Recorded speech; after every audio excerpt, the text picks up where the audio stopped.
Amin'ny fifaliana lehibe indray no azosoana ratokatrantsika ny amin'ny zao izao a.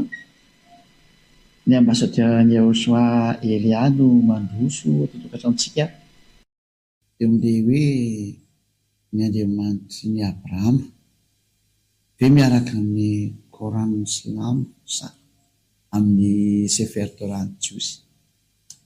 Izay no jerevantsika hatretsika ho any amin'ny lanitra lanitra zany, ho any amin'ilay Andriamanitra ny Abrahama, ilay namorona an'izao tontolo izao. Ka raha hijery an'izay tena namorona sy teo vonjena izay ianao, efa nampianariko antsika foana izay dia aleontsika mitady ny marina. Ny hain'ny marina dia tsy misy mamita tena intsony. Be loatra izay fitakefa nandeha izay aleo miverina amin'ny marina amin'izay jenimity.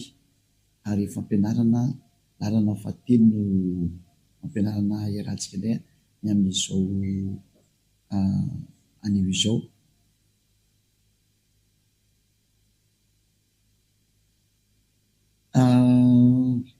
Avy hatranintsika dia hijery ary hoe aiza marina no ahitana an'izany famarihana mikasika ny Andriamanitra Abrahama, satria misy boky anankiroa hitantsika zao samy miteny ny momba zany hoe i Abrahama. Hitantsika ny Sefer Torah Jiosy aloha izay efa tany aloha, ary ny boky ny Korana koa teoriana samy miara miteny ireo. Ay zany no tokony ho arahana zany, ay zany rehefa tena mipetraka, satria samy manana ny fiteniny koa dia samy manana izay lazaina. Mazava ho azy dia tsy mety jerevantsika zany, ary izay ny asan'ny Elia zay, izay no nanorahana ny Elia. Ilay efa niseho hatramin'izay dia ny fahamarinana io dada Yava io mampahafantatra antsika hoe aiza lalana tokony aleha, satria misy teny anankiroa samy milaza Andriamanitra Abrahama. Izay ny antony hoe aiza ilay Andriamanitra Abrahama no tena mandeha zany. Voalohany aloha zany ahafantarana fa hoe iza ny tena milaza ny marina zany. Aintsika ny tena hijery ny marina dia tsy maintsy mijery foana ny tantara itsika zany, mbola araka ny soratra masina ihany koa sy araka ny zavamisy. Ny zavamisy zany dia mahita tsara mihitsy fa raha ny bokin'ny Jiosy izay mitantarany Abrahama dia efa tany amin'ny taona moins 2000 tany ho any zany efa nanomboka an'izy.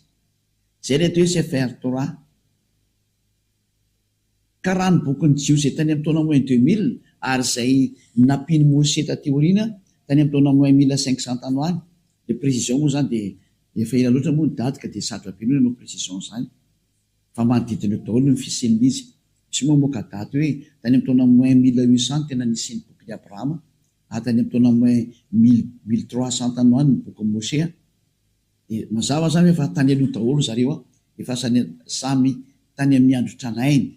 Ka rehefa samy tany amin'ny andro tranainy zany dia tsy misy tsony zany ny tokony teny antsika hoe misy mbola tany alohan'izay. Zareo zany ny tany aloha zany. Ny bokin'ny Jiosy izay tranainy zany dia mazava ho azy fa any amin'izay tranainy foana misy ny marina. Ka iza moa zany afaka hiteny hoe tsy marina io, satria ilay zahatra hitantsika fa efa tany aloha tany io. Ary izay rehefa fampianarana faharoa mekinareo teo hoe nararotin'ny olombelona, nararotin'ny olona izay tsy fantatry mihitsy ina moa ny antony nahatonga azy nanao an'izany, ny fiatezeran'ny dada Yava tsy nety niaraka tamin'ny Israelianina. Ka rehefa tsy niaraka tamin'ny Israelianina intsony dada Yava dia nararotin'ny olona amin'izay no vaina ianarana. Izany hoe nanao izay mahatezitra ny dada Yava io daholo ny olombelona rehetrarehetra. Ka mazava azy fa io dada Yava io fa miteny mihitsy hoe ny voninahitro tsy meko ny hafa ary ny anarako tsy azo lotoina, dia tsy anaiky an'io noviana izy.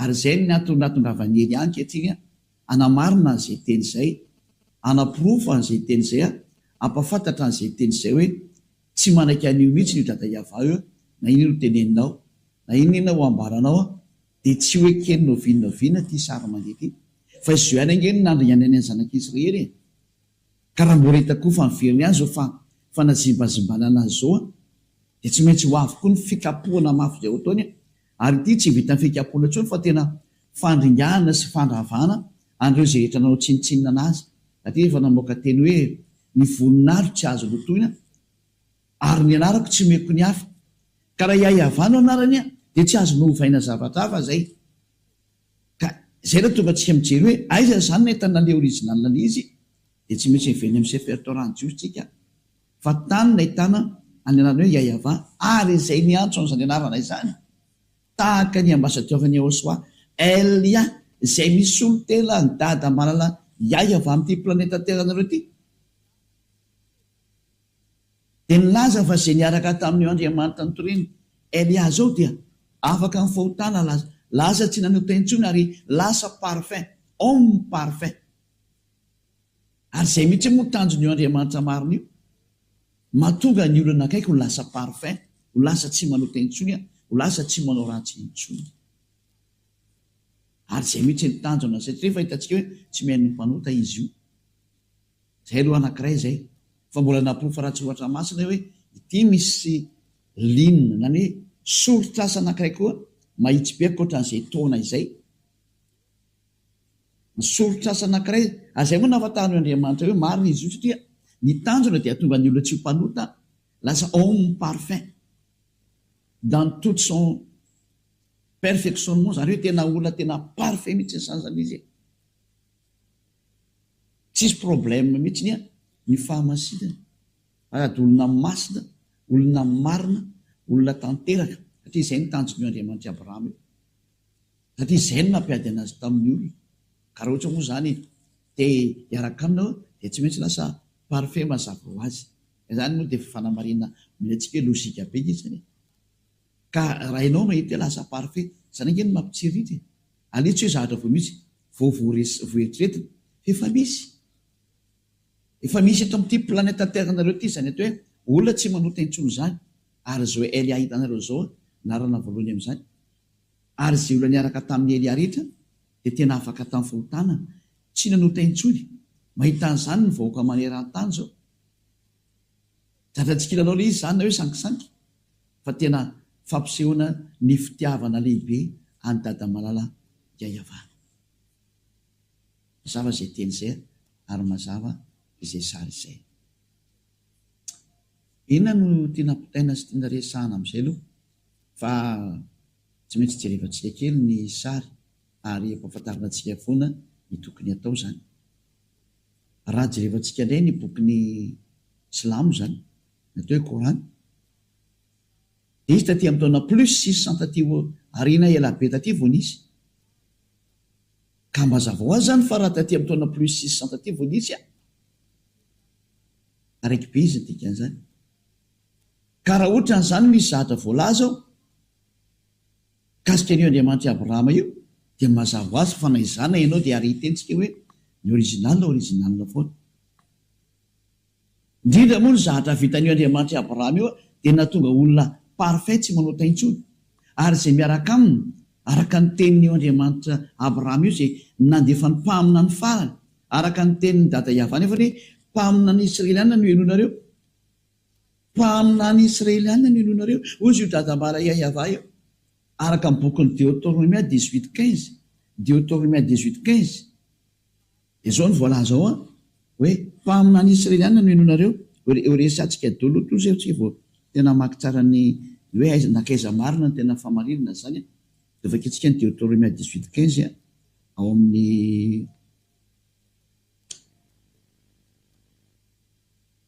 amin'ny soratra masina ny jiosy moa zany jerevantsika anazy raha nireo marika ianareo fa za tsy mamoaka testamenta vaovao mihitsy hatreto fa testamenta taloha ihany satria izay mihitsy ny nampolofoko ny famarinana amintsika hoe tsy azonao toerana io Andriamanitra Abrahama io Andriamanitra niaraka tamin'ny Israeliana io Deutéronomie 18:15 izao ny voalaza ato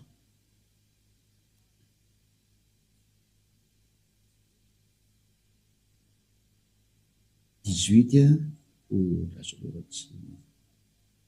Deutéronomie 18:15 mpamina ny avy eo aminao dia avy amin'ny rahalahinao tahaka ahy no atsangany avy Andriamanitra ho anao, izy no enonareo. Io zany le hoe ny tenin'ny dada Yava ao anatin'ilay Sefer Torah ny Jiosy zay tany amin'ny taona moins 2000 sy moins 1500 tany ho any, dia nilaza mihitsy hoe mpaminany avy eo aminao dia avy amin'ny rahalanao tahaka ahy no atsangany Yava. Iza zany le hoe rahalahinao tahaka ahy? Dia mazava be satria lalàna ny Jiosy monko ity.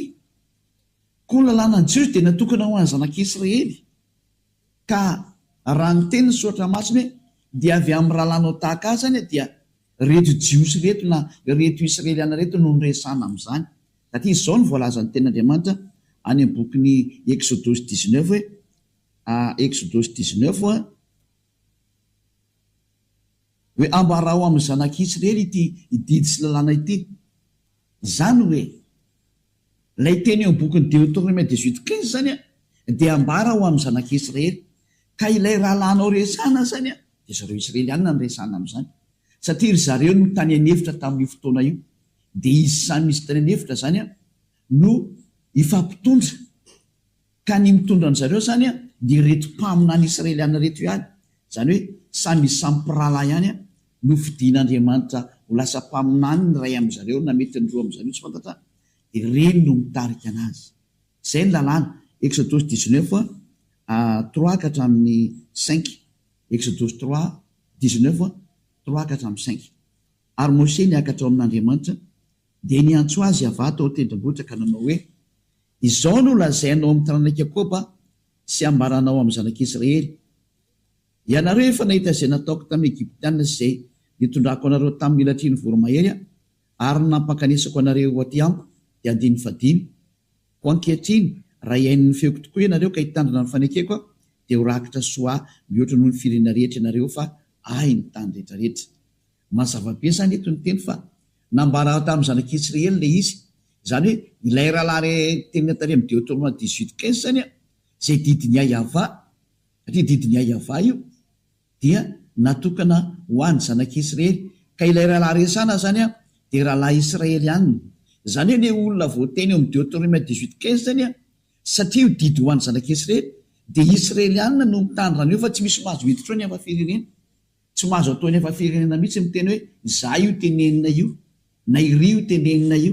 Tsy mahazo manao an'izany ianao satria mazava be hoe natokana ho an'ny zanak'Israely ny didy folo sy lalàna Mose. Mazava be mihitsy io, tsy azonao toerina. Noho izany ilay mpaminany enona zany hoy dada Yava dia tsy maintsy mpaminany Israeliana. Lalàna sy didiny hoe Yava io zany. Zany hoe rehefa tsy Israeliana zany dia efa tsy mety. Hatrany dia exclu mihitsy ianao. Mazava be io teny io. Zay natokana nanteny taminareo hoe nararotina ny atezeran'ny dada Yava tamin'ny Israeliana. Ka rehefa nisaraka tamin'ny Israeliana dada Yava nararotina amin'izay novaina io anarana io. Nahodikodina amin'izay io teny rehetrarehetra io. Dia nampalelo be dia be ny olona tratra n'izany sarisary. Tenenako hoe tena ampy izay. Ampy izay. Ho avy ny fandringanana anareo. Izay no mahatonga ny Elia tonga manavitra faraparana. Fa zatra tsy tana intsony io. Tsy sinazo atao intsony. Manavitra faraparana izao ny atao. Ka dia mbola misy ny fotoana ary olombelona izay mandria fitiavana ho aty. Izay ny antony mamerina ny sainareo hoe mba miverena amin'izay fa ampy izay. Ary tsy mety intsony dada Yava, tsisy fandeferana intsony. Fa na nareo manaraka ny Elia dia tsara indrindra izay. Rehefa tsy naraka moa zanareo dia andraso ny vokany ahy. Fa tahaka izao ihany nanjo ny zanak'Israely. Nanovanovany eo anaran'io, niantso Andriamanitra tsy izy ary natonga an'io Yava io nisafoaka mihitsy. Ary dia zava-doza ny hafarany tamin'ireo Israelianareo ary tsisy nafantatra azy intsony dia niforona amin'izay io anarana be dia be io. Izay no mahatonga ny Elia mampianatra hoe fitiavana ity, famerenana anareo hitodika amin'ilay tena izy ilay naharenareo Yava no anarany. Ary ny tanjona dia ho lasa tsy mpanota intsony ianao fa tena olona parfait. Dia ny mpaminany farany aza, satria tsy resaka mpaminany, dia ny mpaminany farany dia ilay nantsoina tamin'ny anarany hoe Yahoshua. Io no mpaminany Israeliana farany. Ary io mpaminany Israeliana farany io no namoaka ny didy hoe lehilahy ray manambady vehivavy ray, ary vehivavy ray manambady lehilahy anankiray. Ka raha vao mihoatra an'izay zany ny vadinao dia efa tsy mety. Nanohitra ny teny Andriamanitra Abrahama sady ianao. Dia izay ny tenin'ny mpaminany Israelianina farany. Resantsika daholo zany fa alefako tsikerikely aloha ny teny. Dia todika misetrika any amin'ilay hoe aiza ary ny tena ankoatra n'ity teny ity hoe ina moa? Mazava moa zany jefa noho ny amin'ity teny ity hoe mpaminany Israelianina. Dia raha vao tsy Israelianina zany ilay mpaminany efa tsy mety mihitsy izy. Dikainy eo bokin'ny Mose io. Ka na iza n'iza minao Mose ary manaiky fa Andriamanitra Abrahama, dia ny Andriamanitra Abrahama ihany ake ny Andriamanitra Mose. Ka raha niara-ny antso izy mianaka hoe Yahva, dia tsy azonao toerina zay. Tsy azonao toerina mihitsy zay. Indrindra fa afaka amin'ny fahotana izay niaraka tamin'Andriamanitra eo ary lasa homme parfait. Dia ina moa zany ny anoeranao? Efa misy ny olona efa parfait amin'ity planète ity, ka inona moa zany ny anoeranao an'izany? Ianao nge zao no mamperitreritra raha ho toerinao zany hatsarana zany. Ary raha mitena mitady ny zavatra tsara ianao, zany ny tsara indrindra. Mieritrereta anao zany. Za moa mamerina ny saina foana hoe matotonga zany Elia zany, dia tady dio tantaran'ny Elia. Ary koa raha maseoko mikariko an'izay tantaran'ny Elia zay hoe mpanao inona zany Elia zany? Dia mazamia mikariko any. Fa zany natao hoe mpamerina ny olona hitodika any amin'ny dada Yahva. Zay ny asa. Dia zao ataoko zao. Ny asako tany aloha any ny averiko amin'izao. Fa maro-pitiavana. Ary izao tontolo izao mihitsy miara-verina ankehitriny. Izao tontolo izao miara-verina hitodika any amin'izany dadamala Yahva zany, isan'izany ianao. Zay.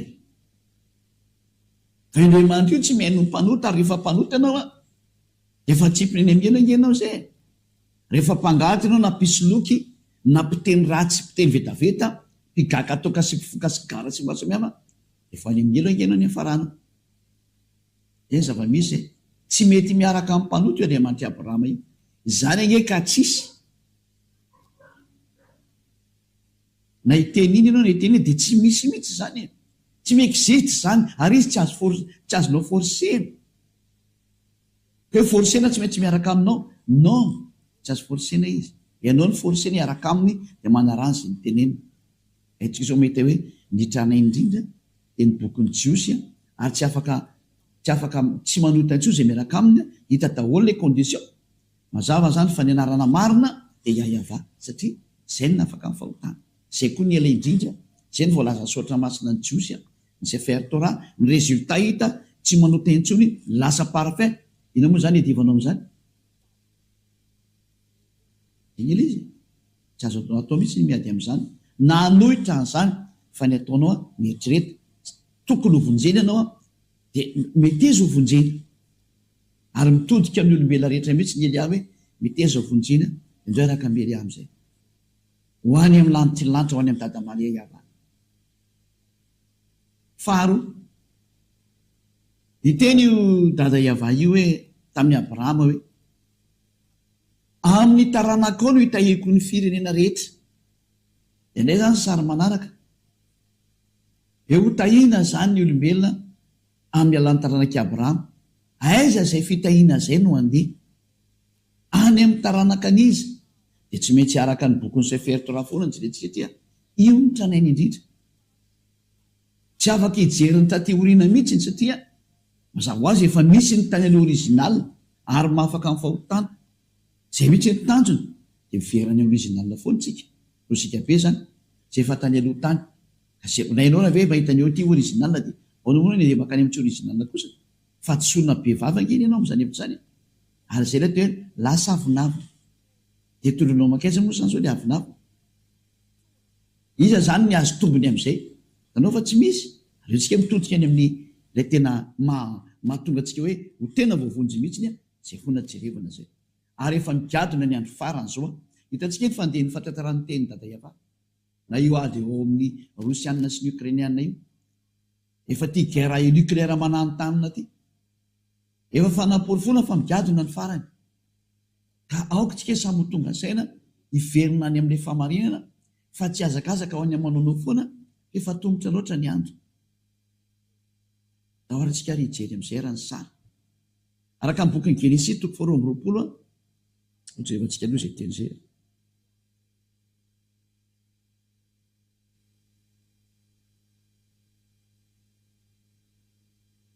Genesis jevantsika kely 22:18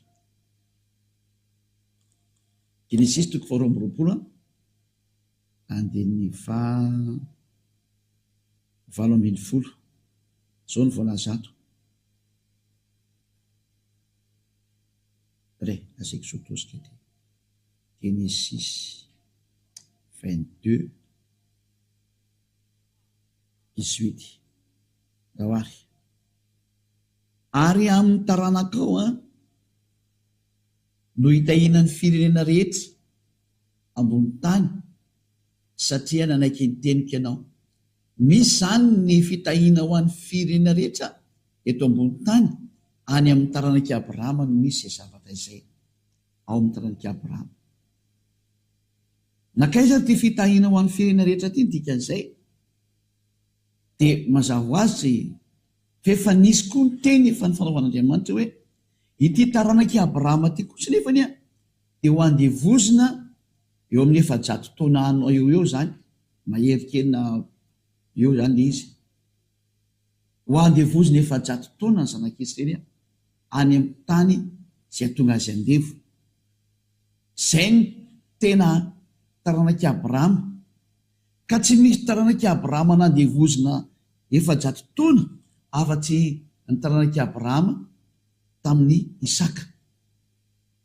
Zay satria Abrahama dia niteraka anankiroa, ny ray Ismaël dia ny ray Isaka. Zay tsy malala zay ny zanaka ny Abrahama. Ny Ismaël dia niteraka tamin'ilay andevony vavy zay atao hoe Agar, ary nakay kosa dia tamin'ny Sara zay tena vadiny, araka ny bokyny Sefer Torah daholo no teny an'izay. Nanana vady anankiroa izy Agar ny ray izay mpanampy moa zany tena marina, mpanampy vavy. No misaotra maso moa zany andevo vavy izy satria hoe zay voalaza ny saotra maso moa tsy maintsy averina dia araka ny Sefer Torah. Dia ny ray kosa i Sara zay tena vady mitovy aminazy zany, mitovy firazanana zany tiana tenena. Zay ny zava-misy ao anatin'ny soratra masina. Ka raha ny voalaza soratra masina dia ity taranaka andevozina ity dia tsy iza fa ny taranaky Abrahama izay nikisaka ka tonga tany amin'ny Mose. Ka io Mose io zany izay mpaminan'Andriamanitra koa ihany koa izy dia zao ny taranaka avy any amin'ny Mose zany dia avy eo amin'ny Isaka dia tonga tao amin'ny Yakoba na hoe Israel, dia Israel na Yakoba no niteraka 12 dia tao anatin'izay ny taranaka Levy, ary ny taranaka Levy no nivoan'ny i Mose sy Arona taty aoriana. Ary izay taranaky Mose izay no lasa manino moa, lasa nitondra ny zanak'Israely ilay nivoaka avy Egypte satria nandevozina 700 taona eo tokoa ny zanak'Israely. Ao jerevantsika ny soratra masina ao amin'ny boky ny Jiosy hoe nakaiza ilay hoe fitahina ho an'ny firenena rehetra. Dia vakitsika ny Genesis firy moa zany 5:12 no vakitsika zany. Dia vakitsika mihitsy ny amin'ny anokany ny voalohany zany. Eto ny rahantsika hoe ho andevozina ny zanak'Israely, ho andevozina izy. Rehefa afaka manokany diny voalohany rehefa afaka izany dia tonga tamin'ny Abrahama ny tenin'ny avà ka nanao hoe aza matahotra ry Abrahama fa izao no ampianganao sy valim-pite lehibe indrindra manao. Hoe aza matahotra fa tena zany tena za zany ny valim-pitenao zay. Dia vakitsika aiza re zany 7 ary hoe iavà taminy izao no iavà izay nitondranao nivoaka avy tany amin'ny orany Kaldiana mba homeko anao ty tany ity holovanao. Ka io tany io tamin'izay ny tany Israel amin'izao tsika miteny zao taona izy zany. Ary hoe izy iavà tompo ahoana moa nafantarako fandovany ty aho. Dia misy zatra natao moa zany teo fa tsy dia tiantsika fa nanava fotoana.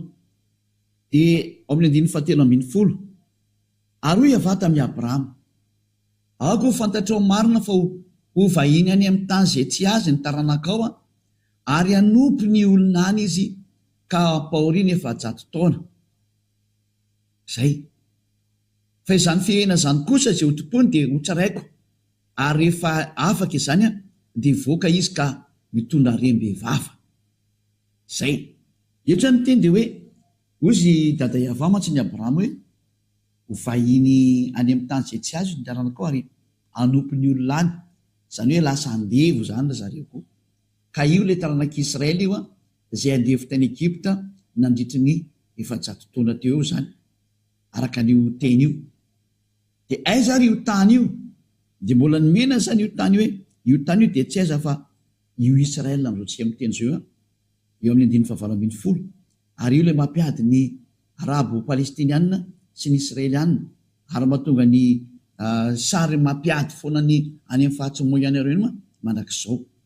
Avaketsika Genesis 15:18, 15:18 dia 19 ary ny 20 hatramin'ny 21. Tamin'izany andro izany Iava nanao fanakina tamin'ny Abrahama ka hanao hoe, ny taranakao rehefa nomeko an'ity tany ity, hatrany amin'ny ony Egypta ka hatrany amin'ny ony lehibe, dia ny Eufrate, dia ny Kenita sy ny Kenezita sy ny Kadmonita, ary ny Tita sy ny Perezita sy ny Levita, ary ny Amorita, ary ny Kananita sy ny Girgasita, dia ny Jebosita ihany koa zany. Io zany ny tenin'Andriamanitra dia milaza hoe, ny taranakao nomeko an'ity tany ity. Mazava zany fa ny taranaka andovan'ny tany menan'ny Abrahama zany dia zay ho tonga ao, ary ho andevojina mandritry ny 700 taona izy. Dia tsy iza tokoa nefa no natateraka an'izany teny izany fa zavadinitra fa i Mose sy ny Israelianina. Fa i Mose no nitondra an'zareo nivoaka tao Egypta araka ny tantara ao amin'ny Sefer Torah-ny Jiosy. Zany hoe tanteraka zany ny tenin'ny dada Iava fa ny tompon'ny tany Kanana dia ny taranak'i Abrahama tary amin'ny Israel. Zay ny voandry Mose, ary ny Israelianina mizoatsika amin'ny teny soa no mipetraka ao Israel, ary izy ny tompon'ny tany, saingy mbola hidivana foana moa le tany manaraka androany, mba tanteraka ny teny hoe ho ataoko vato mavesatra ho an'izao tontolo zao io Israel io, dia ny firena rehetra manodidina azy. Tanteraka atao rehetra ny amin'ny tenin'ny mpaminany Israelianina. Ny tena misavoritaky zao tontolo zao ny historan'ny Israel io, satria tsy mety milamina mihitsy ny arabo sy ny Israelianina miady manaraka androany. Hatra tsy voa androany hoe fa hatramy ela be mbola tenin'ny dada Iava daholo mahatonga an'izany.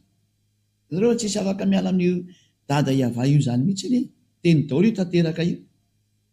Ary eo anatin'ny Sefer Torah-ny Jiosy le tanteraka anio. Eo ataoko vato mavesatra ho anareo. Ro jerevantsika ary ny bokin'ny Zakaria. Zakaria 12, mpaminy any Israelianina zany. Eo ataoko vato mavesatra ho an'ny firenena manodidina mihitsy ny Israel io, ary ataoko maratra dia maratra izay mivesatra anazy. Rehefa itsika zay io entre parenthèse kely ao amin'ny bokin'ny iza moa Zakaria 12 noko 1:9 noko abeketsika teny faminaniana avy tamin'ny Iavany amin'ny Israely hoy Iava zay mamelatra ny lanitra sy amin'ny fandrenany tary mamorona ny fanahiny olona ao anatiny. Izy io mihitsy zany mamorona ny fananao mipetraka ao anatinao ao. Ino izao anao any Jerosalema ho kapoaka mampiraikiraiky ho an'ny firenena manodidina. Kapoaka zany zany tena hoe zavatra kapoaka zany moa tsy miteny frantsay hoe coupe, misy zava-doza ao anatiny eo. Mampiraikiraiky zany hoe tahaka ny olona mamy mihitsy ny tratrany dika zay, miraikiraiky mihitsy. Ary Joda koa dia hiaran'izany anaovana fahirano azy dia farana ny Jerosalema zany, zany hoe vodaholy ny Israelianina rehetra hatrany amin'ny Joda zany. 7. Ary amin'izany andro zany dia Jerosalema ho ataoko vato mavesatra ho an'ny firenena rehetra, ka ratra dia ratra izay mivesatra azy, ary ho tafangony amely azy ny firenena rehetra amin'ny tany. Zava-doza ty ho an'ny Israelianina. Raha ny teny dada Iava tena tsy misangy amin'ny Israelina mihitsy izy, loza mihitsy ny anjoro ndraiky Israelianina rehetra. Zay no natongavany Elia hamerina ny fisainany hoe mba amin'ny firenena ry Israelianina. satria izy efa tsy mahafantatra ny io Andriamanitra ny itsony. Zao ary moa ny anaran'ny Andriamanitra no vavain'ny olona dia tsy taitra izy. Tsy maintsy voateny maniraka iraka i Dada Yava izay avy any amin'ny lanitra ny lanitra hiteny aminareo hoe miverena anareo ry olombelona rehetra, saingy efa nataon'ny olombelona rehetra amin'izay moa niverena fa tsy ny Israely rehetra intsony zany. Ianao izay mahita io anatin'izany hoe verena ianao. Dia hitantsika amin'izay zao ny problèmen'ny Israeliana amin'izao tsika miteny zao io. Sy ny fiherena manodidina ny Israel lasa miteraka problème manderana ny Moyen-Orient ny sary.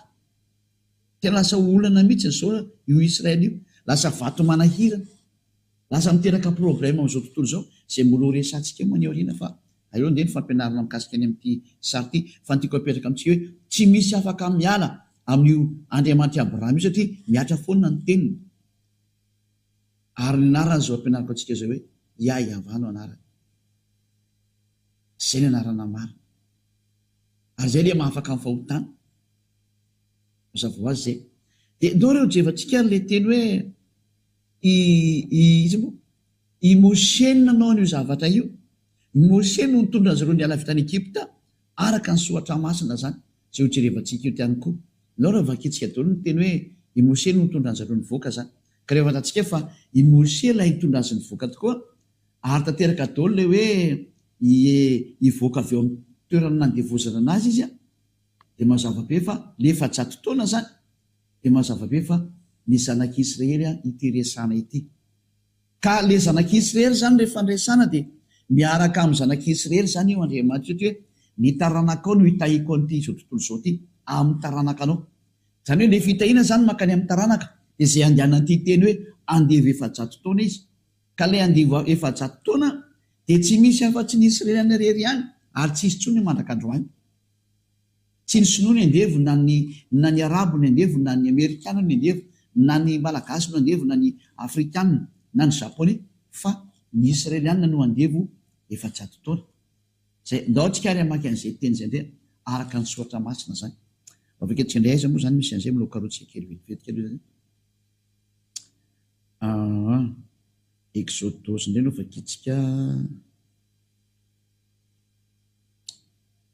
Exodus toko 4 andininy 9 ka hatramin'ny 17 Exodus 4. Exodus 4 aiza moa zany? Exodus 4 19 ka hatramin'ny 23. Hojerevantsika eto indray zany le hoe iza marina lay andevo tany Egypta ary niditra tsehatra amin'izay Moshe namoaka ny zareo araka amin'ny baiko ny Yahva. Exodus 4 19 ka hatramin'ny 23. Ary hoy Yahva tamin'ny Moshe tany Midiana, mandehana ary ianao miverina any Egypta, satria izy efa tsy any Egypta amin'io fotoana io fa le izy le nitsoaka nandositra namono Egyptiana dia niala tao izy dia nitsoaka tany Midi zany, tany Mediana, le Midiana zany. Mandehanao miverina Egypta fa efa maty daholo ny olona rehetra izay mitady ny ainao, satria izy le nenjen'ireo Egyptiana reo. Dia nalain'ny Moshe ary ny vadiny sy ny zanalahy ka nampitaingen'ny borika dia niverina ho any amin'ny tany Egypta izy, ary nentin'ny Moshe teny an-tanany ilay tenin'Andriamanitra, ilay teny nisy tena teny an-tanany teny zany, dia nampanaovan'Andriamanitra fahagagana anazy. Zay. Eo amin'ny andininy 20. Ary hoe Yahva tamin'ny Moshe, raha mandeha miverina ho any Egypta ary ianao, indreo ireo fahagagana rehetra ireo izay nataoko teo an-tananao dia ataovy eo anatrehan'ny Farao. Fa izao andeha namafy ny fony ka tsy andefan'ny olona mihitsiny izy. Ka lazao amin'ny Farao hoe izao ny lazainy Yahva, zanako lahy matoa Israely. Koa efa nolazaiko taminao hoe alefa soarany zanako mba hanompo ahy, fa efa nandatsy andefa azy ianao, ko ino zao hamono ny zanako lahy matoa. Zay. Eto zany le teny dia hoe i Moshe mihitsy zany voahiraka hamoaka ny zanak'Israely hiala avy Egypta. Io zany izy fa zareo marina le andevo. Zareo le andevo efa-jato taona. Noho izany zany ny taranaka mitondra n'ity fitahiana Andriamanitra ity araka amin'ny boky ny Sefer Torah ny Jiosy izay original dia ny taranak'i Abrahama tary amin'ny misy an'i Moshe. raha vao manaiky amin'ny Mose anao dia tsy maintsy manaiky an'izany, tsy azo lavina, raha zany dia lavinao Mose. Nefa Mose sy Abrahama ny ara-ny antso Andriamanitra anankiray iahavanina tso dia tsy azonao lavina izy. Fa raha vao mandany Mose anao dia mandany Abrahama. Ary tsisy mahasamandany Abrahama moa mazava azy. Ka jerevantsika indray ny tony mbola misy tony mantsy io teny dore jerevantsika indray izay ny tony manaraka. Araka ny bokin'ny Exodosy toko 5 andiny voalohany sy ny faharoa. Exodosy toko 5 andiny voalohany sy ny faharoa. Dahoary vakitsika azy. Ary rehefa afaka izany Mose sy Arona dia nakao amin'ny Farao ka niteny taminy hoe izao no lazainy ny Andriamanitry ny Israely, alefaso ny oloko mba hanao any firavoravona ho ahy any anefitra. Zay zany hoe Mose zany nitondra azy ho any anefitra amin'izay. Hoy Farao hoe iza moa iavah no eketo teny andefasako ny Israely, tsy fantatra izay iavah ka tsy alefako ny Israely. Zay ny izay. Dia hoy izy rahalahy taminy, Andriamanitry ny Hebreo efa nihaona taminay, kotra rantitra ianao, aoka andeha lalaka telo any anefitra izay hamono zahatra atao fanatitra ho any Andriamanitra ay, fandao izy hamelany amin'ny enti-mandingana na amin'ny sabatra. Ary hoy ny mpanjakan'ny Egypta taminy, nahoana ianareo ry Mose sy Arona no mametraka ny olona amin'ny asany, manaketraka ny olona amin'ny asany, mandehana anareo any amin'ny fanomponareo mafy. Zay amin'ny tony hoe io rehefa maro ankehitriny ny olona eto amin'ity tany ity, ka ianareo mampitsahatra azy amin'ny fanompoana mafy, amin'ny fanompoana mafy. Zany hoe tsy nanaiky mihitsy izany Mose. Dia eo amin'izay efa raikitra amin'izay ilay ady tao dia nisy amin'izay ny fifandohana fampisehoana hery, fampisehoana fahefana, tena ny fandohana amin'izay mihitsy izany ny hery tao amin'ny Mose, ny fandohana tamin'ny hery tao amin'ny Farao, fa tsy naharaka ny tao amin'ny Mose novinoviny satria koa ary ny Andriamanitra nanary an'izao tontolo izao namorona ny tany sy ny lanitra ary ny lanitra ny ambony any. Ataonao ahoana ny ady amin'io? Ary zany zao Andriamanitra maniraka ny Elia zao, io Iahava io ihany. Io ilay niresaka tamin'ny Abrahama io niresaka tamin'ny Mose io no maniraka ny Elia, mahatonga ny olona afaka amin'ny fahotana ary tsy manota intsony, lasa parfait izay miaraka amin'ny Elia. Satria Andriamanitra Abrahama io miaraka aminazy io ilay tsy tia fahotana, io ilay mitazona teny io. Ary tena mitazona teny io tsy azo sangina Andriamanitra Abrahama io. Mazava-be zany. Zay ny antony hoe tonga ny famonjena ho antsika mahay zabiana amin'izay. Fa migadona ny farany. Tsy mia manaviteny, avotiny tenanao. Aza manaiky nizaniza tsony fa jereo marina fa nitandrona raha vao tsy tanteraka ianao tsy mahazo maka ny lanitra io. Satria Andriamanitra Abrahama io dia Andriamanitra masina io. Ary izy ny tompo-trano any. Ka rehefa masina izy ataonao ahoana izay mpanotana ho any. Ka rehefa mpanotanao aza manantena maka an'izany fa zatra ny fitahany ianao. Andriamanitra masina be izy. Ka raha ianao zany araka aminy dia tsy maintsy miala amin'ny fahotana. Mbola tsisy nafaka tamin'ny fahotana zany nizaniza. Tsy nisy Andriamanitra nafaka fahotana tamin'ity planeta Terre ity, fa izy irery ihany no nafaka. Tonga izy ankehitriny naniraka ny mpanompony Elia, maiza miverintsika aza. Zay ny teny kasika ny amin'ny rehefa jerevantsika amin'izany le hoe tanteraka ve teny io sa tsy tanteraka? Valiny tanteraka. Jerevantsika amin'ny Exodosy 12 indray. Hoe tanteraka ve fa tena andevo ny zanak'Israely? Dia tanteraka ve fa tena hoe ary nitondra rem-behivava izy satria izay daholo ny teny io Andriamanitra io. Dia vaketsika ny bokin'ny Exodosy toko 12 vaketsika indray. Exodosy 12 Izy ngamba misy an'iny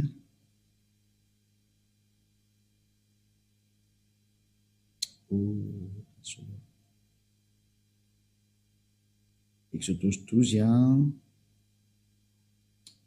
mokandin'ny fahafiry ijerevantsika.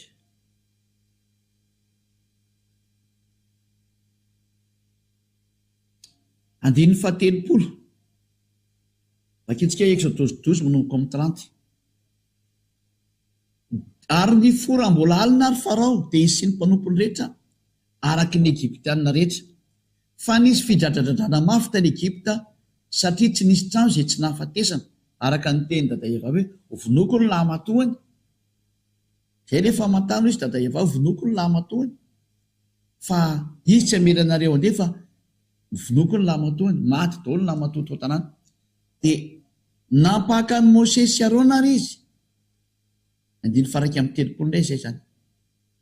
Raha mbola alina ka nanao hoe mitsangana dia mialahy eto amin'ny vahoakako ianareo sy ny zanak'Israely ary mandehanaka manompoana zany hava araka anao zay ianareo zany. 19:30 zany zay teny zay. Ary ny ondry manosinareo ary ny ondry manosinareo sy ny ombinareo dia entoka arak'izay efa nolazainareo dia mandehana ary matsofo rany ao. Dia nandondona ny olona ary ny Egyptianina ka nampandeha azy faingana hiala amin'ny tany satria hoy izy hoe maty avokoa zay rehetrarehetra. Dia 4:30 dia nentin'ny olona ary ny kobany sy ny voalena raha tsy mbola voaisy masiratsira sy ny vilian'ny fanaova-mofo voafety tao amin'ny lambany teny antsolona. Ary ny zanak'Israely nanao araka ny teny Mose ka nangataka firavaka volafotsy sy firavaka volamena ary fitafiana tamin'ny Egyptianina. Ary nataony havana hitafity teo masony Egyptianina ary ny olona ka nomen'ireo azy ary zay nangatany ka dia nifoanany Egyptianina. Lasa nanankarena zany Israeliana satria nalainy zareo daholo ny fananany nangatahany. Mba meo an'izao zay dia nomeny nanome retsiko matahotrako dia nanome tena nifoanan'ny Israeliana ny Egyptianina. Lasa tsisy toam-pilatana zany hoe lasa nanankarena izy araka ilay teny dada Iava hoe ataoko mivoaka izy mitondra harembe vava. Io izy io. Zay. 19:30 dia niainga tao Ramesesa ara ny zanak'Israely nakany ny Sokota. Dia lehilahy mahalilalana tokony hoenina etsy avy afa-tsy zaza amam-behivavy. Ary nisy olona maro samihafa koa niakara taminy hafa firenena. Ary ondra manosy sy omby dia efa nanana be indrindra. Fa ireo tsy nanao kontra tamindreo satria ilay kontra natokana ho an'ny zanak'Israely dia ny didy sy mitsipika natokana ho an'ny zanak'Israely. Dia nanendy mofo sy tsy nisy masiratsira tamin'ny koba voalena izay nentiny avy tany Egypta izy, fa tsy mbola voisy masiratsira izany satria noroahina tany Egypta izy ka tsy nahazo mijanona sady tsy nafevatso azy. Ary ny andro nitoerany zanak'Israely tany Egypta dia 300 taona. Io le 400 taona. Approximativement moa le hoe 400 année. Date approximative fa ny date réelle zany 430 année teo ny fahateteran'ny teny dada Iava. Dia ary rehefa tapitra ny 300 taona dia tamin'izany andro izany indrindra noho ny voan'ny tokony rehetra izay any Iava tamin'ny tany Egypta. Zay.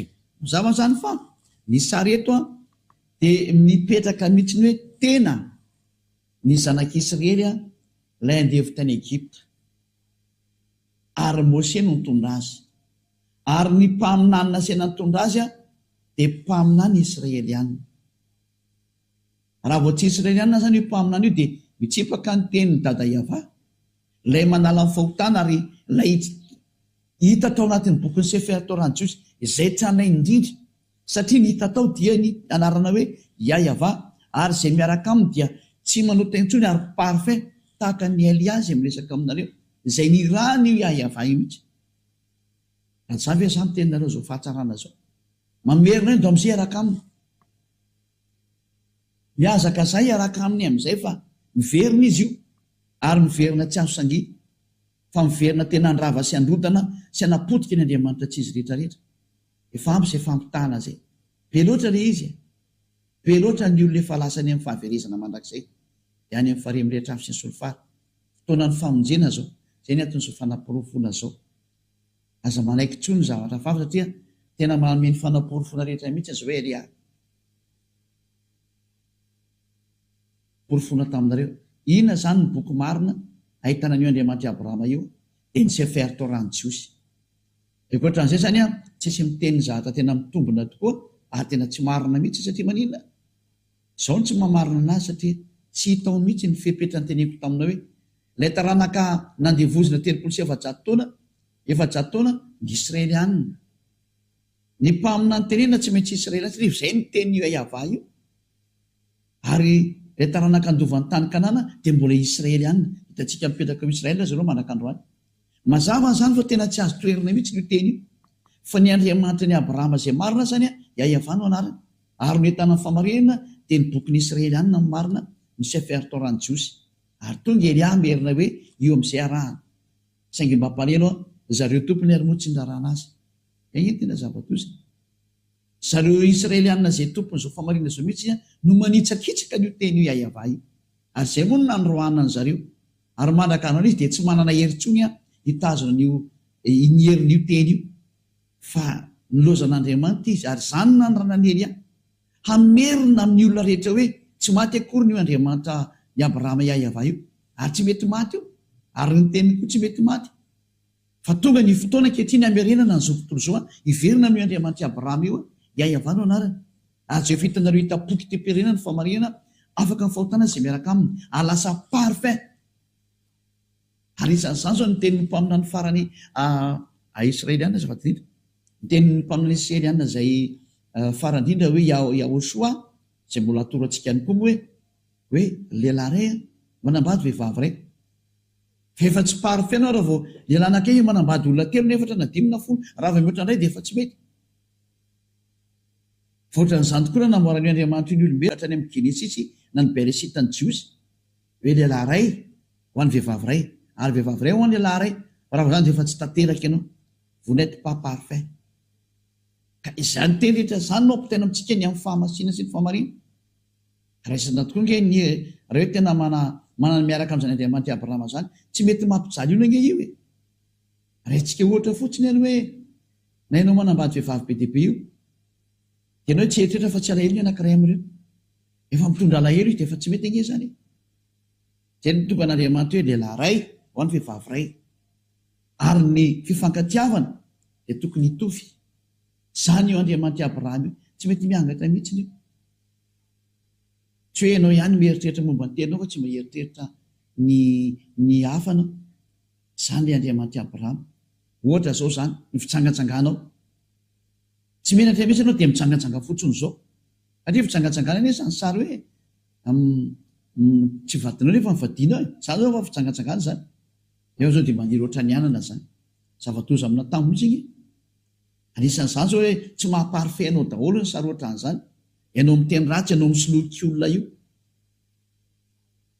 na ianao misoloky olona io fa ratsy, mandainga, mamitaka, zany efa tsy mahaparfait anao zany. Fa ny olona miaraka amin'ny Elia tsy manao an'izany tsony, tena parfait izy. Ary zay ny aton'izao fanambarana zao. Ary mahatonareo avotana ne lasa olona parfait, iza moa ny olona tsy tia an'izany, fa izany miaraka amin'ny Elia lasa parfait anao. Tsy voatoriana hoe ampianarina, efa misy angely izy. Tsy hoe zatra voatoro anao fa zatra efa iainan'ny olona zany ho an'izay efa miaraka amin'ny Elia rehetra rehetra. Mahafinaritra zany sary zany, ary zany ny tao manantsika rehetra zany.